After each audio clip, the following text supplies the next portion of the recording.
আচ্ছা বলেন তো, আজ থেকে 30 বছর পেছনে ব্যাক টু দ্য হিস্ট্রিতে যদি আমরা যাই, 70-এর দশকে, 80-র দশকে বাংলাদেশের কোন একটা গ্রামের কথা, একটা পল্লীর কথা আপনি একটু চিন্তা করেন তো। রাত 8টার দিকে, 9টার দিকে আপনি ওই গ্রামের কাউকে খুঁজে পাবেন? 70-এর দশকে, 80-র দশকে একটা গ্রামের, একটা গ্রামীণ একটা পরিবেশের কথা যদি চিন্তা করেন, রাত 8টায় সবার কি অবস্থা বলেন তো? আপনি তো ঘুম খুঁজে পান না, আপনার তো ইনসমনিয়া। আমাদের এখন ট্যাবলেট খাওয়া লাগে না ঘুমের জন্য? আমাদের তো ইনসমনিয়া হয়ে গেছে এখন। কিন্তু আজ থেকে বেশি দূরে না, 30 বছর আগের একটা গ্রামীণ পরিবেশের রাত 8টার পরিবেশ হচ্ছে সবাই ঘুম। আমরা তারও 2 বা 3 ঘন্টা পরে ডিনার করব, কিন্তু ওনাদের মাগরিবের আগে বা পরে ডিনার করে ফেলছে, এশার নামাজ পড়েই কি 1-2 জন না, পুরো গ্রাম জামাতে ঘুম। পুরো গ্রাম জামাতের সাথে ঘুম। তো যে লোকটা 8টার দিকে ঘুমালো, উঠবে কখন বলেন? রাত 3টার পর ওর ঘুম আসবে? আর হ্যাঁ, ঘুমেরও তো একটা লজ্জা শরমের ব্যাপার আছে। আর কত থাকবে এখানে, কি বলেন?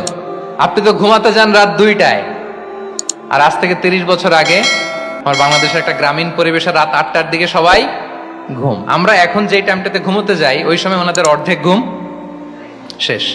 ফজরের নামাজ পড়ে আমাদের বাপ চাচারা কি করতো? হ্যাঁ, একটু ব্যাক টু দ্য হিস্ট্রিতে তাকান না। ফজরের নামাজ পড়ে এক বল পান্তা ভাত খাইতো। আমরা তো এখন এতটুক খাইলে আমাদের এটা বার্ন করার জন্য দৌড়াইতে হয় 5 কিলো, জিমনেশিয়ামে যাইতে হয়, কত আয়োজন, কত ওয়ার্কআউট করা লাগে। এক বল কাঁচামরিচ দিয়ে, পোড়ামরিচ দিয়ে ভাত খেয়ে চলে যাইতো ফসল খেতে।